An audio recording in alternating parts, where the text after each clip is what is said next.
السلام عليكم ورحمة الله وبركاته. أهلا وسهلا بكم في لقاء جديد مع موعد وتوقيت والقنوات الناقلة لمباراة مولودية الجزائر وشباب بلوزداد في لقاء الجولة الثامنة والعشرين من الدوري الجزائري موسم 2024. لكن قبل الدخول في التفاصيل اتركوا لنا توقعاتكم لنتيجة هذا اللقاء في التعليقات، ولو دي أول مرة تتابعنا في القناة تسعدنا باشتراك تفعيل جرس التنبيهات عشان دايما يوصلك كل جديد. نادي المولودية بيحتل صدارة ترتيب الدوري برصيد 61 نقطة بعد ما لعب 27 مباراة، فاز في 18 وتعادل في 7 وهزم في مباراتين.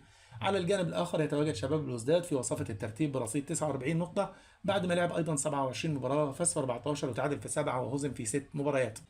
أما عن موعد توقيت المباراة فستنطلق المباراة بمشيئة الله مساء اليوم الجمعة 7 يونيو 2024 على الساعة 7:15 مساء بتوقيت مكة المكرمة وسوريا ولبنان والأردن والعراق ومصر، 6:15 بتوقيت السودان وليبيا وفلسطين، 5:15 بتوقيت تونس والجزائر والمغرب.